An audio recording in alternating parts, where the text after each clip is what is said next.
నమస్కారం. నేను చందు. కొత్త సూర్యుడు. బతకడం, బతికించడం, వీలైతే బతికివ్వడం అనేదే నినాదంగా మనుషులు బతకాలి. పిట్ట, పురుగు, చెట్టు, చేమ, జంతువు, మనిషి అందరూ బతకాలి. ఒకరు బతుకు కోసం మరొకరు నిలబడాలి. బతకడం ప్రకృతి సహజ గుణం. బతికించడం ప్రకృతి ఉద్యమం. జీవులను బతికించడంలో ఏదో దైవ ప్రణాళిక దాగి ఉందని అనిపిస్తుంది. అది దైవ స్వార్థం కాదు, మానవ పరమార్థం. జీవుల జీవన రహస్యం. అందరూ బతకడానికి అనుకూలంగా విశ్వం ఎన్నో ఏర్పాట్లు చేసింది. ఎక్కడ తన తప్పు లేదన్నట్లు జీవులన్నీ పుట్టి బతకడానికి అవసరమైన జీవ రసాయన ప్రక్రియలు, సూక్ష్మజీవులు, జీవన సాంకేతిక పరిజ్ఞానం అణువణువున అందించింది. అయినా మనిషికి హాయిగా బతికే కళ వంటబట్టడం లేదు. తెగ హైరాణ పడిపోతున్నాడు. బతుకును ఆసుపత్రిలో అత్యవసర విభాగంగా భావించి పరుగులు తీస్తున్నాడు. సుఖంగా కులాసాగా బతికే బతుకు లేదు. సృష్టించిన వాడిదే తప్పు అన్నట్లు భగవంతుణ్ణి వేలెత్తి చూపిస్తున్నాడు. సరిగ్గా బతకడం రాకపోగా ఈ బతికెందుకని విరక్తి ప్రదర్శిస్తున్నాడు. అలాగని బతుకు మీద తీపి లేని మనిషి లేడు. ఆశల మేడలు కడతాడు, స్వర్గానికి నిచ్చెనలు వేస్తాడు. ఏదో చెయ్యాలని మరేదో చేస్తాడు. పర్యావరణాన్ని, ప్రకృతిని పాడు చేసి పచ్చటి బతుకులో నిప్పులు పోసుకుంటూ ఉంటాడు. బతుకు బరువును నీ నెత్తినెత్తుకోకు, నా సహాయం కూడా తీసుకో అంటున్నాడు గురువుల దైవం. అబ్బే, మా బతుకు మేము చూసుకుంటాం, నీకెందుకులే అన్నట్లు ఉంటాం. బతుకులో సహజత్వం మర్చిపోయి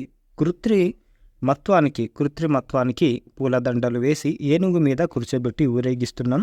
వెనక్కి నడుస్తూ దూరం తగ్గలేదంటూ వాపోతున్నాం. ఏవేవో గూఢార్థాలు వెతుక్కొని తలలు బద్దలు కొట్టుకొని ఆలోచించే వేదాంతులను పక్కన పెడితే బతుకు ఒక పూలతోట. వసంతకాలంలో పచ్చటి చిగుళ్ళ మధ్య కోయిల పాట, పసిపాప కేరింత, తాతగారి బోసినవ్వు, కమ్మటి రంగుల కళ, చేయి తిరిగిన మంచి రచయిత రాసిన కథ. ఇదంతా పైవాడి ఆట.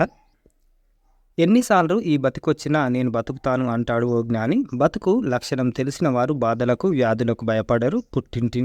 పుట్టించిన ప్రకృతికి తనను ఆదుకోవడం, ఆసరా ఇవ్వడం ఎందుకు తెలియదు? తప్పకుండా తెలుసు. మన తప్పులు మన బతుకులను చిందరవందర చేస్తాయి. మన ఒప్పులు బతుకును తీర్చిదిద్దుతాయి. బతకడం కోసం ఉన్నాం. బతుకు అర్థం తెలుసుకోవాలని ఉన్నాం. దేవుడిగా మారిపోవాలని ఎన్నడూ ఆలోచించవద్దు. మంచి మనిషిగా మనగలిగితే చాలు. బతుకు పుస్తకంలో 4 మంచి మాటలు మన గురించి ఉంటే చాలు. మనిషి బతుకు వరం. అది ఇచ్చిన వాడికి ఖచ్చితంగా ధన్యవాదాలు చెప్పుకోవాలి. ఎటు చూసినా బతుకు సందేశమే.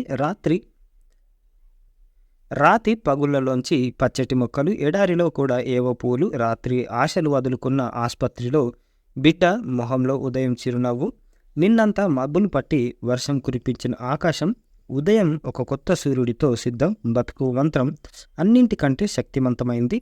దాన్ని నిత్యం జపించాలి.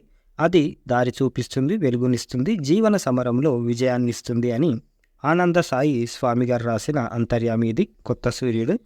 ఇది ఈ రోజుకు సంబంధించిన ఆర్టికల్. లైక్ చేయండి, షేర్ చేయండి, సబ్స్క్రైబ్ చేయండి. Thank you. ధన్యవాదాలు.